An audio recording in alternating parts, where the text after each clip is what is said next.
Good morning students. अभी definite integral का जो टॉपिक है उसको अभी ये वीडियो से कंटिन्यू करते हैं। Till the last video we finish all the types of integral, basically in the form of indefinite. The two categories of integral, what are these exactly? Means the integrals which contains, okay, 1 minute, let me know what happened here.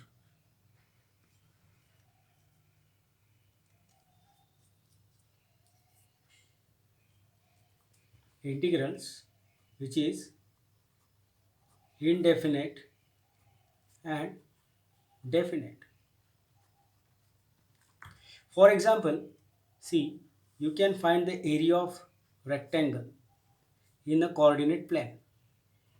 If this is a xy plane and this particularly contains the one line which is parallel to x-axis. This is y is equal to b, for example.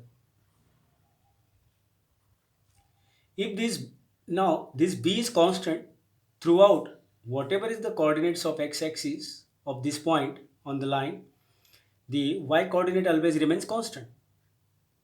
If I consider a small strip, a very small strip in this rectangle, the width of this, or you can say the length of this strip is dx. Then you can say the area of this strip is nothing but the dA. It is also very small. That's why infinitesimally small amount, very close to zero. Every calculus system is calculated or derived in the form of at instant part. If this complete paper is a one type of rectangle, the very small length of the strip, if you cut it into infinite small amount of strips which has a equal width, that is dx. Consider this is also the rectangle और उसमें से मैंने एक छोटा सा piece जो है उसको मैंने कट किया, इतना छोटा लिया कि उसका विड्थ जो है मैंने dx रखा। ओके, लेकिन उसकी हाइट तो b रहेगी। ओके, तो इसका एरिया क्या हुआ, b इंटू डी एक्स। अगर मैंने ऐसे छोटे छोटे स्ट्रिप्स को इंटीग्रेट किया, एक साथ एक के बाजू में एक, मैं जो काट रहा हूँ उसको अगर मैंने फिर से रिवर्सिबल प्रोसेस में ज्वाइन किया तो that is anti derivative, that is equal to integration of b into d x. तो ये इंटीग्रेशन ऑफ डी ए हुआ और ये b इंटू एक्स हुआ और ये प्लस सी कॉन्स्टेंट आया। So this becomes the area of rectangle. But actually indefinite form में हम इसको इंटीग्रल में a is equal to B into X plus C बोलते हैं। c is the constant of integration which adds a perfect value about a, because dx का exact value हम नहीं निकाल सकते, it is very infinitesimally small amount, तो it is approximately zero होता है but zero नहीं होता है, इसकी वजह से हम c उसको ऐड करते हैं। ये हुआ इनडेफिनेट इंटीग्रल्स में आने वाला एरिया ऑफ द रेक्टेंगल का फॉर्मूला, जो ब्रेड्थ इंटू लेंथ, ये फॉर्म में बाद में हम उसको कंसिडर करते हैं। ये स्ट्रिप में जितनी बड़ी बड़ी करती जाऊँगा dx का वैल्यू उतनी वो एक ही स्ट्रिप उतने बड़े पार्ट की बनेगी। अगर मैंने यहाँ कट दिया है फॉर एग्जांपल यहाँ, और ये कट की जगह मैंने अब यहाँ दिया तो ये इतना बड़ा रेक्टेंगल तैयार हुआ, अगर मैंने यहाँ दिया तो इतना बड़ा हुआ, यहाँ दिया तो इतना बड़ा हुआ। ऐसा करते करते मैं ये कंप्लीट पेपर का एक एरिया जो है वो इसमें से डिफाइन कर सकता हूँ। लेकिन एक्स वाई प्लेन में करते वक्त ये लाइन कहाँ तक जा रही है, ये लाइन तो इन्फाइनाइट डायरेक्शन तक जा रही है, मतलब एक्स कोऑर्डिनेट इसका कितना भी हो सकता है, आगे इन्फिनिटी तक हो सकता है, ये minus infinity two plus infinity. तो अभी डेफिनेट इंटीग्रल क्या है, डेफिनेट इंटीग्रल मीन्स मैंने एक पर्टिकुलर बाउंड्री सेलेक्ट कर दी इसमें, फॉर एग्जांपल ये, और ये x is equal to A to x is equal to C में किया, y is equal to B तो लाइन हमने कंसिडर की है ऑलरेडी, इसके लिए मैंने बी ए नोटेशन नहीं ले रहा हूँ, इसके x is equal to A is equal and X is equal to C, मैंने उसको बाउंड्रीज डाल दी। अब ऐसा इन्फाइनाइटेसिमली लेंथ वाला एक पेपर है या फिर एक एरिया है जिसमें हाइट तो कांस्टेंट है, दैट इज बी, लेकिन लेंथ का कोई लिमिटेशन नहीं है, उस टाइप में अगर एरिया कैलकुलेट करना है तो हम इनडेफिनेट इंटीग्रल का फॉर्म यूज़ करते हैं। मतलब इनडेफिनेट इंटीग्रल फॉर्म में देखो, अभी तक हमने जितने भी कैलकुलेशंस किए हैं वो सब कैलकुलेशन में फाइनल रिजल्ट जो है वो कोई न्यूमेरिकल वैल्यू नहीं मिला है, that is in the form of expression. भले ही वो लॉगरिथमिक रिजल्ट हो, इन्वर्स का रिजल्ट हो, ट्रिग्नोमेट्रिक हो, एक्सपोनेंशियल हो या पॉलिनोमियल हो, लेकिन it is in the form of x, x के फॉर्म में उसका आंसर मिला है। ओके, तो इसको कहते हैं वो एक्सप्रेशन एक स्टैंडर्ड फॉर्म मिला रिजल्ट्स का। अब रिजल्ट का स्टैंडर्ड फॉर्म मिलने के बाद पर्टिकुलर फॉर्म क्या होता है? पर्टिकुलर फॉर्म मतलब वो एक्स का एक फिक्स वैल्यू डालने के बाद हमें उसमें से एक पर्टिकुलर न्यूमेरिकल वैल्यू मिलेगा। तो डेफिनेट इंटीग्रल भी एग्जैक्टली सेम ही है। डेफिनेट इंटीग्रल में अगर मुझे ये रेक्टेंगल का पर्टिकुलर अब एरिया निकालना है, मुझे मालूम है बाउंड्री कहाँ से कहाँ तक है। अभी इसकी बाउंड्री है x is equal to A से लेके तो एक्स इज इक्वल टू सी तक। इसका मतलब ये शेडेड पोर्शन हुआ। If you know the shaded portion, तो जैसा 8th 9th या 10th में आपने ज्योमेट्री में कभी भी शेडेड पोर्शन के एरियाज़ का कैलकुलेशंस किए हैं, आपको याद होगा। तो शेडेड पोर्शन एरिया के कैलकुलेशन में क्या रहता है? अगर फॉर एग्जांपल मुझे ये सर्कल है और ये सर्कल में मुझे एक रेक्टेंगल दिया है और ये बाजू का शेडेड पोर्शन जो है उसका एरिया निकालना है, तो क्या करूँगा? Area of circle minus area of rectangle, it gives the area of shaded portion. तो ये इसका जैसा मीनिंग है, वैसा ही अभी ये डेफिनेट इंटीग्रल भी एग्जैक्टली उसी तरीके से है। मैंने ये बाउंड्री दिया है तो एग्जैक्टली 0 से लेके तो c तक, x is equal to 0 to x is equal to c, ये इसका लेंथ हुआ क्योंकि यहाँ बाउंड्री ऑलरेडी फिक्स किया हुआ है। हाइट सेम है b, तो x is equal to c multiplied by b, ये एक बड़ा रेक्टेंगल का एरिया हुआ। ये रेक्टेंगल में से मैंने x is equal to a multiplied by x y is equal to b का एरिया अगर सबट्रैक्ट कर दिया इतना एरिया, तो बचा हुआ एरिया मिलेगा मुझे एग्जैक्टली द शेडेड पोर्शन जो मैंने यहाँ पेपर पे किया हुआ है। अब डेफिनेट इंटीग्रल में इसको कैसे करते हैं? इस टाइप के एग्जांपल्स डेफिनेट इंटीग्रल में क्या देते हैं? अभी हमें तो एग्जैक्ट पर्टिकुलर एरिया मालूम करना है। जब लिमिट्स आपको देते हैं तो डेफिनेटली ये integral answer is from X is equal to A, कहाँ से कहाँ तक बाउंड्री दिया है मैंने, X is equal to A to x is equal to C. तो ये साइन जो अभी तक हमने इसके अपर लिमिट्स और लोअर लिमिट नहीं डिसाइड किए थे। इनडेफिनेट इंटीग्रल का मीनिंग ही वही है। इनडेफिनेट का मतलब है कि इसमें से इन्फानाइट वैल्यू तक, इन्फानाइट डायमेंशन तक आपने ये dx को आगे प्रोसीड किया है।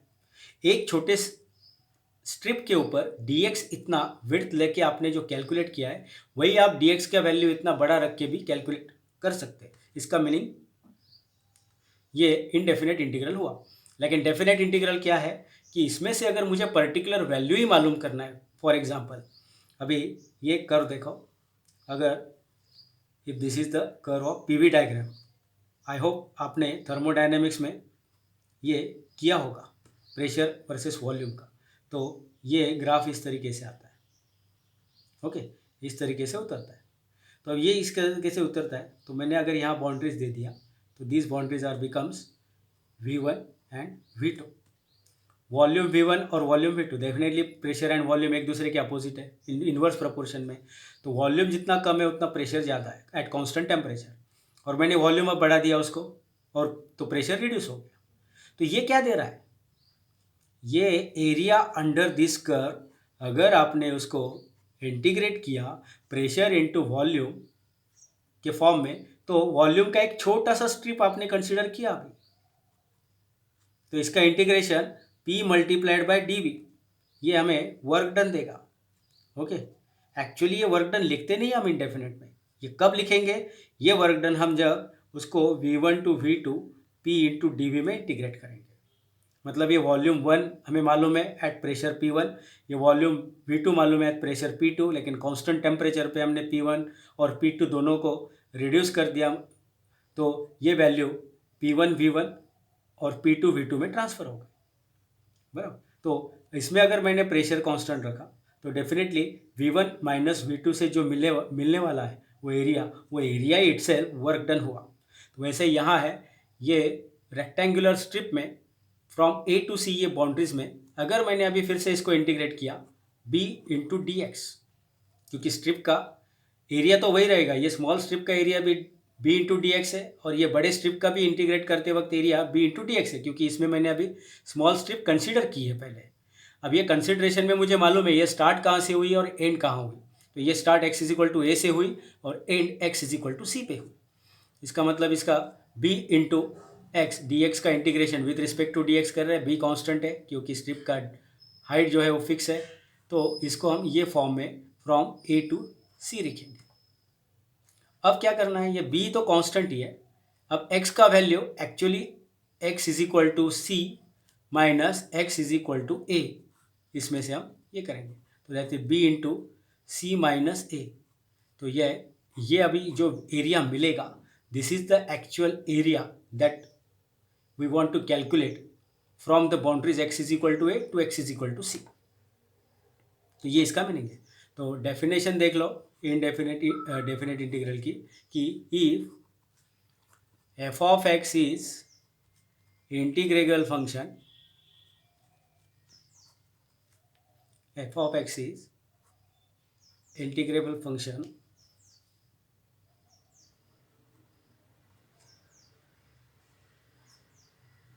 and its result is also function that is g of x in the limits x is equal to a to x is equal to b, then integration of a to b of f of x, इसका answer तो g of x है। जैसे हम indefinite integral में जो answers निकालते हैं formulas through, उसके standard result through f of x का, वो आंसर मैंने g ऑफ x लिखा है क्योंकि वो x का ही फंक्शन रहता है। जैसे x स्क्वायर का इंटीग्रेशन x क्यूब अपॉन 3 है, 1 अपॉन x का log x है, साइन x का माइनस कॉस x है। तो वो सब इंटीग्रेशन जो टाइप में अभी तक हमने इंडेफिनेट इंटीग्रल में किया है उसी थ्रू उसका पहले आंसर होगा। और लेकिन ये अब आंसर वैसा नहीं रहेगा, इसमें प्लस सी नहीं आएगा कांस्टेंट ऑफ इंटीग्रेशन। अभी इसको upper limit minus lower limit में से डिफाइन होगा। That is G of B, particular value of this result at X is equal to B, B और ए दो रियल नंबर्स है, minus it is G of A. तो इसमें जो answer निकलेगा ये डिफरेंस है, that is exactly the area bounded by this function. मतलब इसका ग्राफ, फंक्शन का जो ग्राफ है उसने x is equal to a और x is equal to b के अंडर जो एरिया बाउंड किया है उसका इंटीग्रल वैल्यू है। तो ये इंटीग्रल वैल्यू अभी मैंने अगर f ऑफ x इस तरीके से दिया आपको कि ये for example f of x एक टाइप का ये फंक्शन है और ये x is equal to A to x is equal to b है। तो ये x is equal to a, x is equal to b और ये f ऑफ x का ग्राफ है। तो आपको ग्राफिकल रिप्रेजेंटेशन में ये ग्राफ, ये जो न्यूमेरिकल वैल्यू आप कैलकुलेट करेंगे एक्चुअल ग्राफ पेपर के, अगर एफ ऑफ एक्स का ग्राफ आपने प्लॉट किया, ट्रेस किया और उसको x is equal to a और x is equal to b boundaries में डाल दिया, तो ये जो एरिया आप न्यूमेरिकल वैल्यू में से कैलकुलेट करेंगे ना, तो वही न्यूमेरिकल वैल्यू का एरिया हमें ये इंटीग्रल फॉर्म में से, ये कैलकुलेशन में से मिलेगा। So this is exactly about the definite integral. आपको समझ में आया होगा कि डेफिनेट इंटीग्रल में जितने भी टाइप्स हम यूज़ करने वाले हैं उसके बेसिक टाइप्स तो अभी तक हमने इंडेफिनेट में जो किया है उसी में से हमें उसको करना है। सिर्फ एक स्टेप्स फॉलो क्या करनी है, आगे हमें उसके न्यूमेरिकल कैलकुलेशंस करने अपर लिमिट और लोअर लिमिट्स के वैल्यू के लिए, ताकि उसका एक फिक्स वैल्यू मिलेगा। अभी डेफिनेट इंटीग्रल में हमें आंसर्स एक्स के फॉर्म में नहीं मिलेंगे।